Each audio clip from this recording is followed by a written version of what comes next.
നമ്മുടെ മഴയത്ത് നമ്മുടെ വാഴ മൊത്തം ഒടിഞ്ഞു പോയി കേട്ടോ. മൊത്തം എന്ന് പറഞ്ഞാൽ ഒരു 10-40 വാഴ ഒടിഞ്ഞു പോയേ.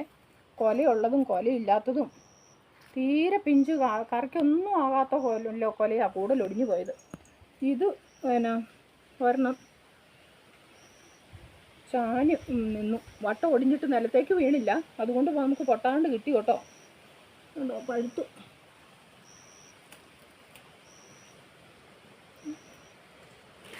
നല്ല പഴമാണെന്ന് നോക്കി. പഴുത്ത് വരുന്നുള്ളൂ. പക്ഷെ ഇത് പോയി നോക്കിയില്ലായിരുന്നെങ്കിൽ മൊത്തം കിളി തിന്നാനേ കേട്ടോ. ഒറ്റയെണ്ണം കിളി കൊത്തിയിട്ടില്ല.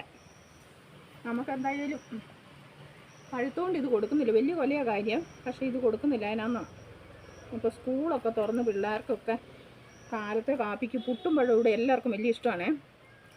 അതുകൊണ്ട് പുട്ടും പഴവും ഉണ്ടാക്കാം. അങ്ങനെയൊക്കെ ഓരോ പരിപാടികൾ ചെയ്യാം നമുക്ക് ഈ വാഴക്കൊലയും കൊണ്ട്.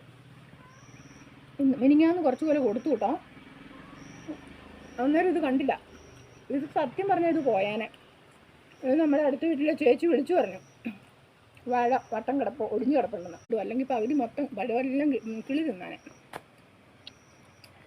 നമുക്ക് നാളെ പുട്ടും പഴവും